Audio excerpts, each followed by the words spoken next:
मैं सुशील कुमार आपके सामने आज लेकर फिर हाजिर हूँ। बीएड सेकेंड ईयर एग्ज़ाम 2021 का पेपर कोड 204 की यूनिट नंबर 1 योग एवं ध्यान तत्व इसका नाम है। तो चलिए शुरू करने से पहले थोड़ी चर्चा कर लेते हैं। ये जो है यूनिट और ये पेपर कोड जो है आध्यात्मिक से थोड़ा जुड़ा हुआ है। तो इसमें योग, समाधि, यह लौक और परलौक दोनों तरह की बातें आएंगी। भौतिक जगत और आध्यात्मिक दोनों की बातें आएंगी। तो थोड़ा कठिन भी लगेगा और ये पढ़ते वक्त जो अच्छा भी लगता है, ऐसी बात नहीं है। जिन लोगों ने क्लासें की हुई या बुकों से अध्ययन किया है तो उन्हें समझ भी आएगा, और जिन्हें नहीं समझ में आता है तो आप लोग मुझसे क्वेरी करके पूछ सकते हैं। ठीक है, तो चलिए आइए शुरू करते हैं। योग पद्धतियाँ कितनी हैं?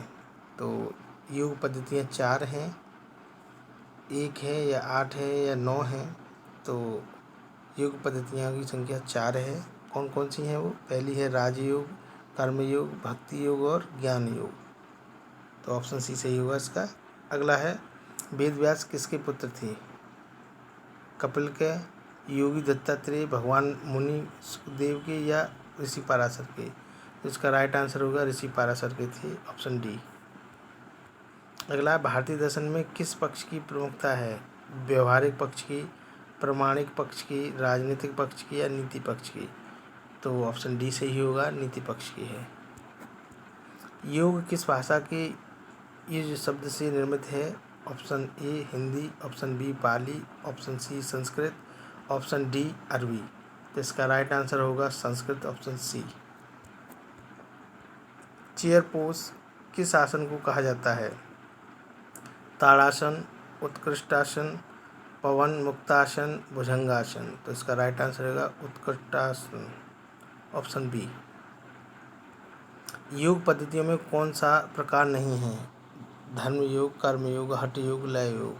तो देखिए कर्म योग, हठ योग, लय योग ये तीनों हैं, धर्म योग नहीं है। ऑप्शन ए ऑप्शन सही होगा इसका। समाधि से पूर्व की अवस्था कहलाती है? ध्यान, प्रसन्नता, केंद्रीय बिंदु, कुशलता। तो समाधि से पूर्व जो ध्यान, प्रसन्नता, केंद्रीय बिंदु, कुशलता, इनसे कोई इसका अर्थ नहीं है। तो ऑप्शन ए सही होगा। हठ योग के अंग हैं 2, 4, 7 या 5? तो 7 अंग हैं हठ योग के। ठीक है, तो हठ योग जो है संस्कृत में है और इसके रचयिता जो है गुरु गोरखनाथ के शिष्य स्वामी स्वात्माराम हैं। ठीक है, धीरण्ड संहिता में हठ योग की साधना के 7 अंगों का वर्णन मिलता है। कौन कौन से हैं वो? पहला है पष्टकर्म, आसन, मुद्रा, प्रत्याहार, प्राणायाम, ध्यान और समाधि। ठीक है, तो कितने अंग हुए हठ योग के? 7 हो गई, ऑप्शन सी सही होगा इसका। अगला है राजयोग के अंग हैं 5, 7, 8 या 9? तो ऑप्शन सी सही होगा, 8 हैं जो है राजयोग के। महर्षि पतंजलि के योग को ही अष्टांग योग या राजयोग कहा जाता है। इसके 8 अंग हैं। ठीक है, कौन कौन से हैं इसके 8 अंग? यम, नियम, आसन, प्राणायाम, प्रत्याहार, धारणा, ध्यान, समाधि। ये 8 अंग क्या करते हैं? ये 8 अंग जो चित्त की एकाग्रता के साधते हैं। ठीक है, ऑप्शन सी सही होगा इसका। अगला है योग का जन्मदाता कौन है? चीन, यूरोप, भारत, रूस? तो आप सभी को मालूम है योग जो है भारत से ही उत्पन्न हुआ है। तो ऑप्शन सी सही होगा। अगला है चित्त की वृत्तियाँ कितनी हैं? तो चित्त की वृत्तियाँ जो है 4 हैं, ऑप्शन डी सही होगा इसमें। कौन कौन सी हैं? विशेष वेदांत सार के अनुसार अंतःकरण की 4 वृत्तियाँ हैं। कौन? नंबर 1 है मन, दूसरी है बुद्धि, तीसरी है चित्त और चौथा है अहंकार। तो मन क्या है? संकल्प विकल्पात्मक वृत्ति को ही क्या कहते हैं? मन कहते हैं। बुद्धि क्या है? निश्चयात्मक वृत्ति को ही बुद्धि कहा जाता है। और मन और बुद्धि यानी चित्त चित्त क्या है? मन और बुद्धि दोनों के अंतर्गत अनुसंधानात्मक वृत्ति को चित्त कहा जाता है, चित्त कहा जाता है। अगला है अहंकार। अहंकार क्या है? अभिमानात्मक। तो ये है अहंकार, अभिमानात्मक वृत्ति को अहंकार कहते हैं। ठीक है। तो चित्त की वृत्तियाँ कितनी बताई थी? 4 बताई हैं। और इसमें एक और चीज़ है, ये तीसरी जो चित्त वृत्ति है, इसको क्या है, ये जो है योग द्वारा या राजयोग द्वारा क्या किया जाता है? एकाग्रचित्त किया जाता है, जिसके अंतर्गत यम, नियम, आसन, प्राणायाम, प्रत्याहार, धारण, ध्यान, समाधि ये सब करना पड़ता है। ठीक है। तो डी ऑप्शन सही होगा इसका। आगे है, आइए चलते हैं आगे। विष्णु पुराण में भक्ति के कितने प्रकार बताए गए हैं? 6, 12, 9। और ऑप्शन ए में 10 है। यहाँ ऊपर लिखना शायद मिस्टेक से बस रह गया है, तो कोई बात नहीं। तो विष्णु पुराण में भक्ति के जो है 12 प्रकार बताए गए हैं। वो कौन कौन से हैं? पहला है श्रवण, भजन, कीर्तन। दूसरा, तीसरा है नाम जप स्मरण। चौथा है मंत्र जप। पांचवा पाद सेवन। छठवां अर्चन। सातवां वंदना, ये वंदना करना। और आठवां दास्य। और नौवां है सांख्य। और 10वां है पूजा आरती। और 11वां है प्रार्थना। और 12वां है सत्संग। ये विष्णु पुराण में भक्ति के प्रकार बताए गए हैं। तो ऑप्शन सी सही होगा इसका। अगला है योग समाधि है, यह कथन किसका है? तो पतंजलि का, वेद व्यास, पाणि या कालिदास का। तो योग समाधि जो है वेद व्यास का कथन है। योग का आदि वक्ता किसे माना जाता है? भगवान शिव, विष्णु, पतंजलि, हिरण्यागर्भ। तो जाहिर सी बात है पतंजलि को माना जाता है। ऑप्शन सी सही होगा। अगला है सृष्टि के आरंभ में भगवान ने योग का उपदेश किसको दिया था? अर्जुन को, मनु को, सूर्य को, महर्षि पतंजलि को। तो इसका राइट आंसर होगा सूर्य, क्योंकि भगवान कृष्ण ने सूर्य को योग का वो उपदेश दिया और सूर्य ने मनु को दिया, मनु ने इक्ष्वाकु को दिया।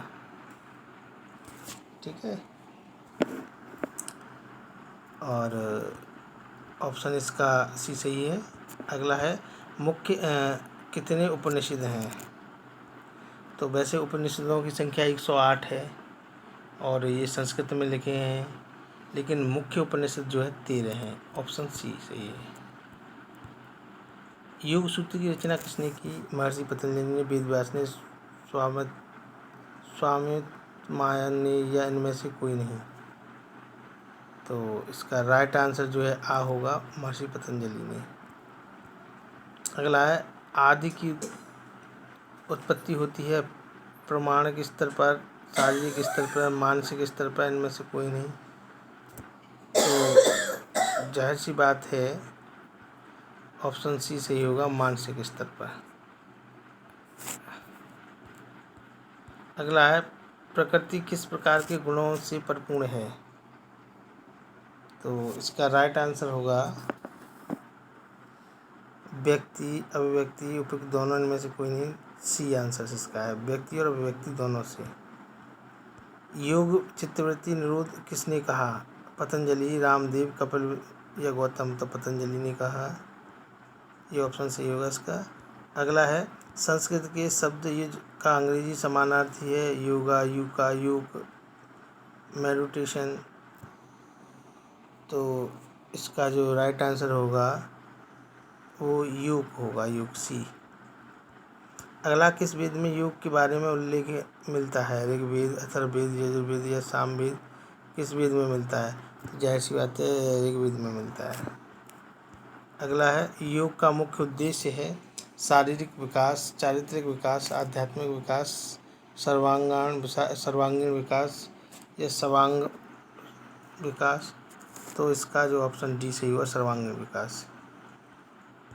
योग के अनुसार रोगोत्पत्ति का मूल कारण है चित्त विशेष क्लेशों का मनोमय स्तर में जमाव या कामाशय या वासना या उपयुक्त सभी।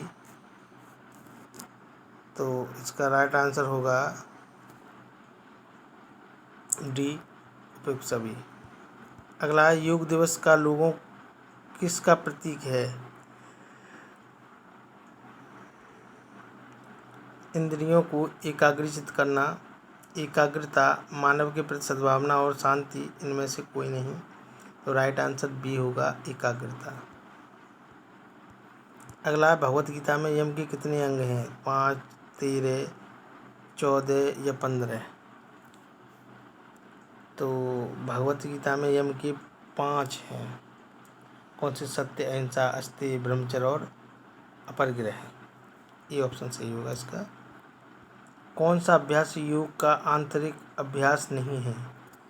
धारणा, प्राणायाम, ध्यान या समाधि? देखिए,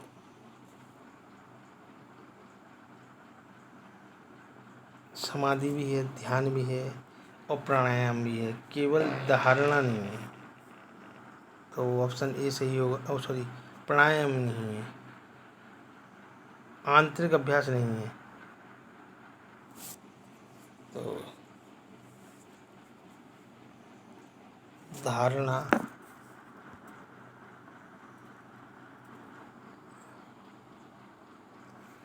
प्राणायाम ही होगा इसका आंसर सही, क्योंकि धारणा एक चिंतन करने की धारणा है, और ध्यान भी लगाना भी आंतरिक है, और समाधि भी है, प्राणायाम नहीं है। तो बी ऑप्शन सही होगा इसका। अगला, सत्व गुण निम्न में से किसका प्रतीक है? असमानता का, अंधकार का, ज्ञान का, क्रियाशीलता का? सत्व किसका? ज्ञान का। सी ऑप्शन सही होगा इसका।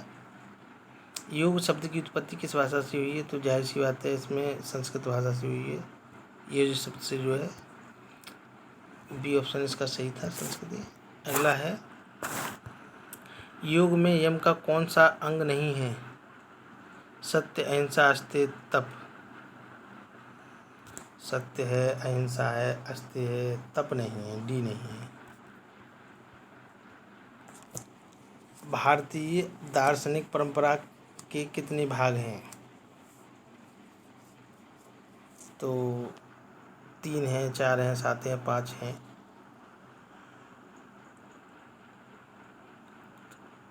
इसका राइट आंसर है 3। कौन कौन से हैं वो? पहला है मंत्र संहिता, ब्राह्मण और उपनिषद। मंत्र संहिता पहला है, दूसरा है ब्राह्मण और तीसरा है उपनिषद।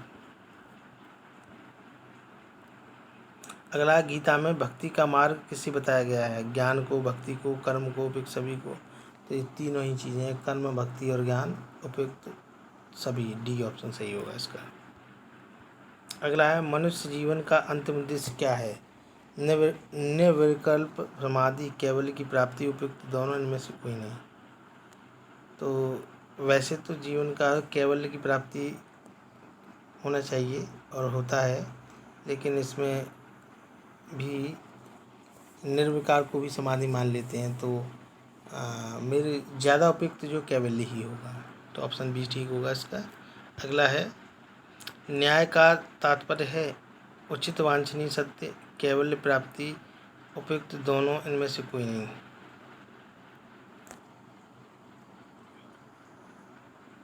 तो उपयुक्त दोनों होना चाहिए, सी ऑप्शन सही होगा। नास्तिक दर्शन कौन से हैं? चारवाक, जैन, बौद्ध? तो ये तीनों ही हैं, ये नास्तिक ही हैं। ठीक है, तो ऑप्शन डी सही है इसका। अगला, मन के अंगों को कितने वर्गों में बांटा गया है? मन के अंगों को कितने वर्गों में? तो 3 में बांटा गया। ऑप्शन ए सही है, क्योंकि चेतन, अचेतन और अर्धचेतन। ए ऑप्शन ठीक है इसका। अगला है, योग दर्शन को प्रतिष्ठित करने का श्रेय किस महर्षि को दिया जाता है? महर्षि गौतम, महर्षि पतंजलि, महर्षि कणाल? तो जो जाहिर सी बात है, ऑप्शन बी सही होगा, महर्षि पतंजलि। बौद्ध दर्शन का सार क्या है? दुख है, दुख का कारण है, दुख दूर करने का उपाय है, उपयुक्त सभी। तो ऑप्शन डी सही होगा, तीनों ही सही हैं। अगला सत्व का अर्थ है प्रकाश, अवरोध, अंधकार, क्रियाशीलता। तो सत्व का मतलब है प्रकाश, ये ऑप्शन सही होगा इसका। आत्मा की कितनी अवस्थाएं होती हैं? तो ये इस पे डिस्कस करना चाहूँगा मैं। तो आत्मा की जो है 4 अवस्थाएं होती हैं, चतुष्पाद बोलते हैं इसको। कैसी क्या क्या है यहाँ? पहली है जागृत, दूसरी है स्वप्न, और तीसरी है सुषुप्ति, और चौथी है तुरीय। तो जागृत जो होती है वो होती है वर्तमान में रहना, यानी जैसे हम पढ़ रहे हैं अभी, तो ये क्या है, वर्तमान में जागृत बोली जाएगी। स्वप्न जो है जागृत और निद्रा के बीच की स्थिति है, वो कैसी है, जैसे हम स्वप्न देखते हैं तो ना हम जगे होते हैं ना सोए हुए होते हैं, तो वो स्वप्न होती है। तीसरी है सुषुप्ति, जैसे गहरी नींद में सो जाना, और इसका कारण क्या होता है, गहरी नींद में सो जाना यानी जो भी हमें दुख या सुख होते हैं उसको भूल जाना, ऐसी अवस्था जिसमें दुख और सुख हम बिल्कुल भूल जाएं। तो जब नींद में सो जाते हैं गहरी में तो भूल ही जाते हैं। अगला है तुरीय अवस्था। इस अवस्था में व्यक्ति ना जागृत में रहता है, ना स्वप्न में रहता है, ना सुषुप्ति में रहता है। यह निर्विकार और अतीत है।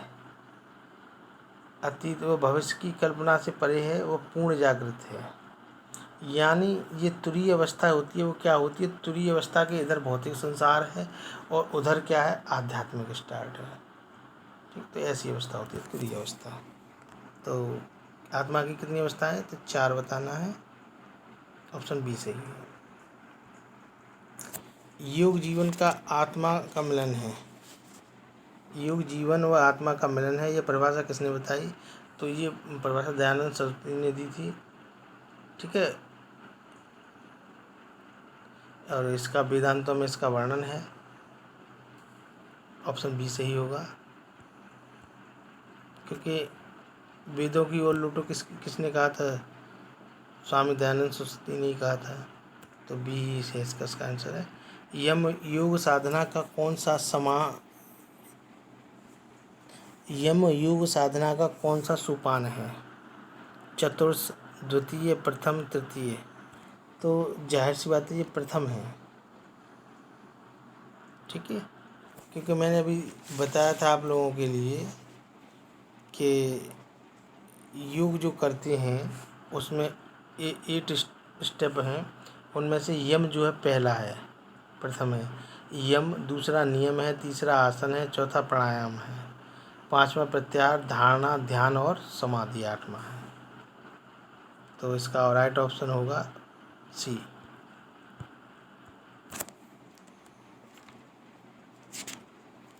अगला है भक्ति योग में किन बातों पर बल दिया जाता है? समर्पण, श्रद्धा पर या आस्था पर? तो उपयुक्त तीनों पर दिया जाता है, तो ऑप्शन डी सही होगा इसका। अगला है उपनिषदों में मोक्ष की कितनी व्याख्याएं की गई हैं? देखिए ये क्वेश्चन बहुत इम्पोर्टेंट है। जिन जिन क्वेश्चनों पर मैंने डिस्कस किया है तो वो समझ लीजिए ज़्यादा ही इम्पोर्टेंट है। उपनिषदों में मोक्ष की जो है 4 अवस्थाएं बताई गई हैं। लोग मोक्ष मोक्ष कहलाते हैं, क्या है मोक्ष? तो मोक्ष की 4 अवस्थाएं कौन सी हैं? इस वजह से इसमें ऑप्शन बी सही है। तो मैं इनको डिफाइन कर देता हूँ। रामकृष्ण हरि के अनुसार मोक्ष के 4 प्रकार बताए गए। वो कौन सा? पहला है सोलक मुक्ति। क्या होता है सोलक मुक्ति? आप भगवान के धाम में कहीं भी होंगे, यानी जब मोक्ष हमें मिल जाएगा, आत्मा से परमात्मा का मिलन होगा, तो भगवान के धाम में, कहते हैं भगवान के धाम में चलेगी, तो भगवान के धाम में कहीं भी रह सकते हैं। ठीक है। दूसरा समीप मुक्ति, भगवान यानी आप भगवान के निकट होंगे इस ऐसी स्थिति में, इस मोक्ष में। तीसरा होता है स्वरूप मुक्ति, यानी भगवान की तरह ही आप दिखेंगे, भगवान का रूप है जैसा वैसी स्वरूप मुक्ति इसे दिखेंगे। चौथी अवस्था है सायुज्म सायुज्म मुक्ति, यानी आप भगवान में समा जाओगे, आपका अस्तित्व अलग नहीं होगा। यह सबसे श्रेष्ठ मुक्ति है सायुज्म मुक्ति।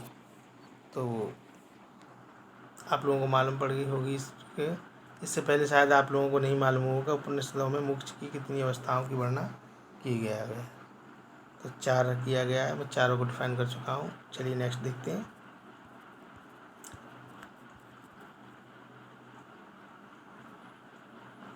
ये इसमें ऑप्शन गलत लिखा हुआ है लेकिन ऑप्शन 4 ही है, ठीक है, बी होना चाहिए, इसमें मिसप्रिंट हो गया है। अगला है महर्षि पतंजलि के अनुसार नियमों की संख्या कितनी है, 2, 3, 4 या 8। तो महर्षि पतंजलि के अनुसार नियमों की संख्या कितनी है, 2, 3, 4। तो ऑप्शन 8 है। महर्षि पतंजलि ने योग के नियम जो बताए हैं उनकी संख्या जो कितनी बताई है, 8 बताई है, ठीक है। वो मैंने आपको बता ही दी है, लेकिन फिर भी मैं डिफाइन कर देता हूँ एक बार। यम, नियम, आसन, प्राणायाम, प्रत्याहार, धारणा, ध्यान और समाधि। अगला है संख्या साख्य में कितने तत्वों का समावेश होता है, 20, 25, 30, 21। तो संसार में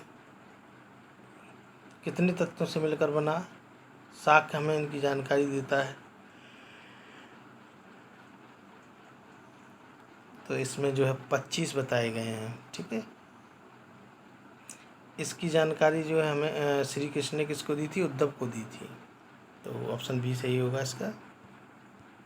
इंद्रियों पर नियंत्रण क्या कहलाता है, ब्रह्मचर्य, परिग्रह, अस्तेय, हिंसा। इंद्रियों पर जो है नियंत्रण क्या कहलाता है, ब्रह्मचर्य कहलाएगा, ये ऑप्शन सही होगा इसका। अगला, किन बातों के अनुसार धर्म का पालन करना तप कहलाता है, वाहन, आश्रम, परिस्थिति, उपयुक्त सभी। तो आश्रम की जो होती हैं, आश्रम जो होती थी आपने देखा होगा, ब्रह्मचर्य हैं, 4 प्रकार के जो है आश्रम बताए गए हैं। तो ऑप्शन बी सही होगा इसमें। अगला, तमोगुण में किस प्रकार के गुण होते हैं, स्थित्यात्मक, अज्ञानात्मक, उपयुक्त दोनों, इनमें से कोई नहीं। तो ऑप्शन बी सी सही है, दोनों ही होते हैं।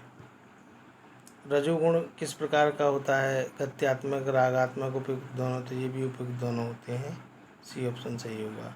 यम का अर्थ किस प्रकार के संगम से लगाया जाता है, मन से, वचन से, कर्म से, उपयुक्त सभी से। तो उपयुक्त तीनों ही होगा, ये मन, वचन, कर्म तीनों ही, ठीक है, डी ऑप्शन सही होगा इसमें। अष्टांग योग का प्रथम अंग कौन सा है, तो यम है, नियम है, आसन है, ध्यान है। तो 7वां ध्यान है, यम पहला है, ये ऑप्शन सही होगा इसका। योग के कौन से आधार महत्वपूर्ण माने जाते हैं, सामाजिक, नैतिक, उपयुक्त दोनों, इनमें से कोई नहीं।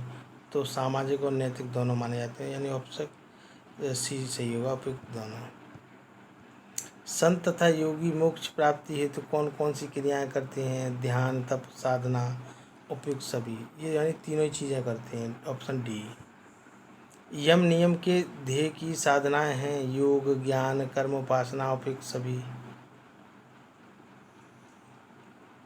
तो इसका ऑप्शन डी सही होगा, उपयुक्त, सॉरी, ऑप्शन ए सही होगा, क्योंकि योग के द्वारा यम किसका साधना, यम जो है योग की साधना है, ठीक है, ऑप्शन ए सही है। अगला, आत्मा के विभाग हैं, बुद्धि, अर्धचेतन, चेतन, उपयुक्त सभी। तो ये सभी हैं, ऑप्शन डी सही है इसका।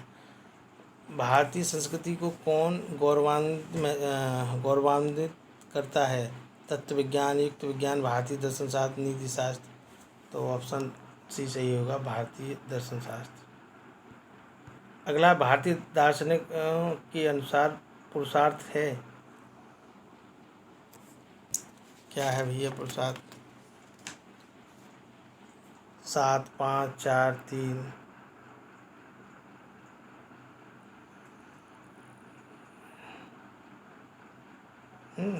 तो 4 हैं, कौन कौन से पुरुषार्थ। तो वेदों के अनुसार पुरुषार्थों का नाम जो लिया गया है वो धर्म, अर्थ, काम और मोक्ष हैं, ठीक है। इसमें क्या है कि चार्वाक दर्शन केवल 2 को मानता है, 2 में कौन कौन से हैं, पुरुष जो है देता है वो अर्थ और काम को देता है, मानता, और धर्म और मोक्ष को नहीं मानता वो चार्वाक। चार्वाक एक ऐसा भौतिक पंथ है जो है का सुख को मानता है, मतलब भोगो, इस संसार को भोगो, जो जीवन मिला है उसको सुख अधिक से अधिक भोगो। चारवाक ऐसा कहता है। अगला है, तो ऑप्शन डी सही है इसका। तो अगला है, पाराशर संहिता में यम की संख्या है 10, 5, 10, 15, 18 या 20। तो पाराशर संहिता में जो यम की संख्या है वो 10 है।